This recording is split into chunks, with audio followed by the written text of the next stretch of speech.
नमस्कार। डेट है आज की 29 जुलाई और आज हम बात करने वाले हैं प्लांट ग्रोथ एंड डेवलपमेंट में दो प्लांट हार्मोन्स की जो दो प्लांट ग्रोथ रेगुलेटर्स हैं, ऑक्सिन और गिबरेलिंस के बारे में। लास्ट में मैं आपको पूरा का पूरा इनके बारे में फंक्शंस बताऊंगा, लेकिन अभी पहले जो है हम एमसीक्यू फॉर्मेट में करेंगे, उसके बाद जो है हम लास्ट में एक समरी जो है इनकी निकालेंगे। ठीक है, तो एनसीईआरटी क्लास +1 का ये चैप्टर है प्लांट ग्रोथ एंड डेवलपमेंट वाला, और इन सभी एग्जाम्स में इनके क्वेश्चन आए हुए हैं कहीं ना कहीं। ठीक है, तो वीडियो को अंत तक देखिएगा और लाइक कीजिएगा, वीडियो को शेयर भी कीजिएगा और सब्सक्राइब कीजिएगा चैनल को अगर सब्सक्राइब नहीं किया है। बायोलॉजी एमसीक्यूज का हमारा ये 78वां लेक्चर है। इससे पहले कि आपने लेक्चर्स नहीं देखे तो आप ऊपर आई बटन में देखिएगा, आपको काफ़ी सारे लेक्चर वहाँ पे मिलेंगे। बायोलॉजी एमसीक्यूज में जो एनसीईआरटी रहती है वो मैंने वहाँ पर आपको बिल्कुल अच्छे से बेसिक लेवल से चैप्टर वाइज जो है वो कवर अप करवाई है। आप उसको देखिएगा अच्छे से और अपनी जो है वो रेगुलर तैयारी कीजिएगा। और इस वीडियो को देखने से पहले आप एक बार प्लांट ग्रोथ एंड डेवलपमेंट में जो ऑक्सिन्स और गिबरेलिंस हार्मोन के बारे में लिखा है उसको एक बार पढ़ लीजिएगा, क्योंकि यहां से जो है वो आपको क्वेश्चन देखने को मिलेंगे। तो मेरा नाम है शुभम शर्मा। आइए चलिए वीडियो को शुरू करते हैं। उससे पहले अगर आपने जीके ट्रिक ऐप को डाउनलोड नहीं किया तो डाउनलोड कीजिए, लिंक उसका डिस्क्रिप्शन बॉक्स में है, आप वहां से डाउनलोड कर सकते हैं।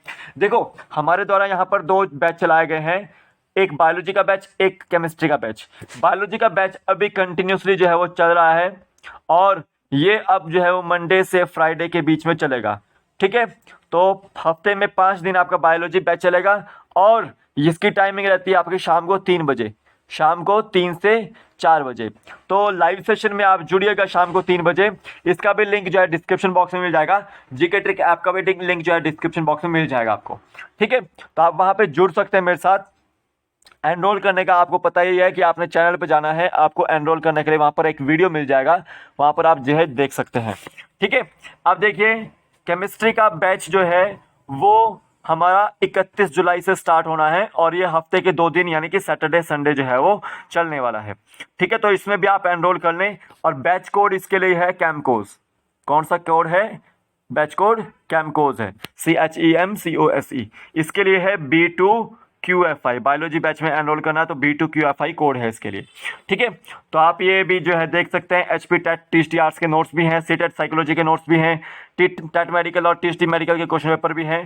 टेलीग्राम का लिंक मैंने आपको दिया है, लिंक उसका डिस्क्रिप्शन बॉक्स में ज्वाइन है, आप वहाँ से ज्वाइन कर सकते हैं ग्रुप को। यहाँ पर आपको जो है वो वीकली PDF मिल जाएगी, जो मेरी वीकली PDF होती है वहाँ पर आपको डाल देता हूँ मैं। और यहाँ पर मैं क्विज भी जो है वो कंडक्ट कराता हूँ और नोटिफिकेशंस भी आपको यहाँ पे सारे के सारे मिल जाएंगे, तो आप इसको भी ज्वाइन कर सकते हैं मेरे साथ। तो आइए चलते हैं, फर्स्ट क्वेश्चन को शुरू करते हैं। Which of the following hormones are synthetic hormones? देखो, ऑक्सिन्स यहाँ पे पूछा गया है, इनमें से कौन सा हार्मोन जो है वो सिंथेटिक ऑक्सिन है? तो याद रखना है आपको, ऑक्सिन्स के ही ये तीनों पार्ट है। ऑक्सिन्स के ही आपका जैसे इंडोल एसिटिक एसिड होता है, इंडोल ब्यूट्रिक एसिड होता है, ठीक है, और नेप्थलीन एसिटिक एसिड होता है, और आपका 2,4 डाइक्लोरोफिनॉक्सी एसिटिक एसिड होता है। तो ये सब जो है वो आपके ऑक्सिन्स जो प्लांट ग्रोथ रेगुलेटर है उसका ही पार्ट रहते हैं।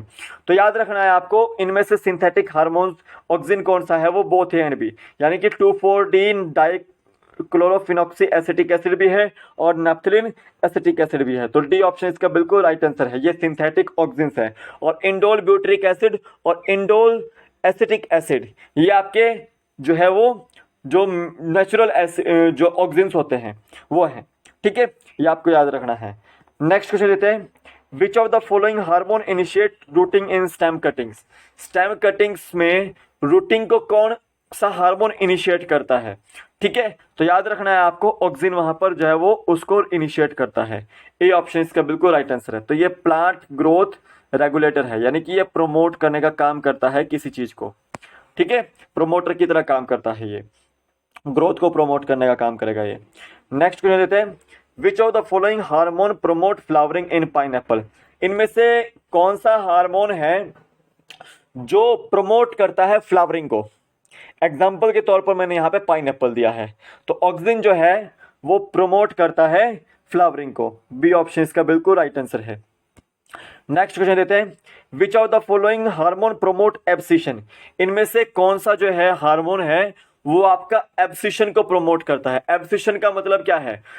देखो, सबसे पहले फ्रूट को और लीव्स को प्रिवेंट कौन करेगा ड्रॉप होने से? वो भी आपका ऑक्सीजन ही करता है। उसके बाद जो अर्ली स्टेजेस होती है उसकी, तो उस समय क्या होता है कि जो लीफ होती है या फ्रूट होता है वो मैच्योर हो जाता है, तो वो कंडीशन क्या होती है आपकी? एब्सिशन होती है। तो एब्सिशन को प्रमोट कौन करता है आपका? वो ऑक्सीजन करता है।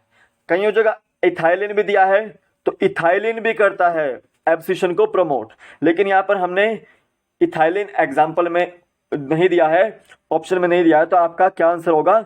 सी ऑप्शन इसका बिल्कुल राइट आंसर है। नेक्स्ट क्वेश्चन देते हैं, which of the following hormone responsible for apical dominance? सबसे पहले याद रखना है कि एपिकल डोमिनेंस के लिए कौन सा हार्मोन रिस्पॉन्सिबल रहता है। अब दूसरी बात यह भी याद रखनी है कि एपिकल डोमिनेंस होता है क्या? क्या होता है मतलब क्या है कि यहाँ पर जो एपिकल बड है वो ग्रो करती है और वो लेटरल बड की जो ग्रोथ को इनहिबिट जो है वो कर देती है। ठीक है, एपिकल बड ग्रो करती है लेकिन लेटरल जो बड्स होती है उनकी ग्रोथ को इनहिबिट कर देती है। तो एपिकल डोमिनेंस जो है वो कौन शो करता है, कौन प्रमोट करता है, कौन उसके लिए रिस्पॉन्सिबल है? ऑक्सीजन उसके लिए रिस्पॉन्सिबल है। बी ऑप्शन इसका बिल्कुल राइट आंसर है। नेक्स्ट क्वेश्चन देते हैं, which of the following hormone induces parthenocarpy in tomatoes? इनमें से कौन सा हार्मोन है जो इंड्यूस करता है पार्थेनोकार्पी टोमेटोज में? ठीक है, यानी कि कॉज करता है पार्थेनोकार्पी टोमेटोज के अंदर। पार्थेनोकार्पी क्या होता है कि या तो आपका विदाउट फर्टिलाइजेशन जो है वो कोई ऑफस्प्रिंग पैदा होगा, ठीक है, उसको पार्थेनोकार्पी बोलेंगे। तो विदाउट फर्टिलाइजेशन जब फ्रूट पैदा होगा तो आपका वो टोमेटोज में देखने को मिलता है, तो वो भी कंडीशन पार्थेनोकार्पी रहती है। तो पार्थेनोकार्पी को जो है वो कौन इंड्यूस करता है? वहां पर कौन सा करता है? ऑक्सीजन करता है। सी ऑप्शन इसका बिल्कुल राइट आंसर है। नेक्स्ट क्वेश्चन देते हैं, which of the following hormone have the ability to cause an increase in length of axis? अब यहाँ पे क्या पूछा गया है कि इनमें से कौन सा हार्मोन ऐसा है जिसके पास एबिलिटी है कि वो किसी भी प्लांट की लेंथ को या फिर एक्सिस को इंक्रीज कर सकता है? तो वो करता है आपका गिबरेलिंस। वो किसी भी प्लांट की लेंथ को और या उसकी एक्सिस को जो है वो इंक्रीज कर देता है। तो बी ऑप्शन इसका बिल्कुल राइट आंसर है। नेक्स्ट क्वेश्चन देते हैं, gibberellins a plant growth hormone? Gibberellin जो है वो प्लांट ग्रोथ हार्मोन है। जनरली ये प्रोमोटर की तरह काम करता है और सबसे पहले ये क्या करता है? ये फ्रूट्स को एलोंगेट करता है और उनके शेप में इंप्रूवमेंट लाता है। दूसरा, ये सीनेसेंस को जो है वो आपका रोकता है, डिले करता है, यानी कि लॉस ऑफ सेल पावर, इनको जो है ओल्ड एज में जाने वाली प्रवृत्ति को रोकता है। Speed up the malting process, मतलब यहाँ पर माल्टिंग प्रोसेस की स्पीड अप कौन करता है? गिबरेलिन से करता है। तो डी ऑप्शन इसका बिल्कुल राइट आंसर है। तो ये आपका सारे के सारे जो है इसके फंक्शंस रहते हैं। डी ऑप्शन इसका बिल्कुल राइट आंसर है। नेक्स्ट क्वेश्चन देते हैं, which hormone promotes bolting in beet cabbages? Bolting क्या होता है कि जब किसी की इंटरनोड जो है वो एलोंगेट करेगी फ्लावरिंग होने से पहले, तो वो बोल्टिंग की कंडीशन होती है। तो बोल्टिंग आपको बीट और कैबेजेस में देखने को मिलती है। तो कौन सा हार्मोन उसको प्रमोट करता है? तो वो करता है आपका गिबरेलिंस। कौन करता है? गिबरेलिंस करते हैं। बी ऑप्शन इसका बिल्कुल राइट आंसर है। सी सॉरी। नेक्स्ट क्वेश्चन देते हैं, which of the following hormone increases the length of the stem?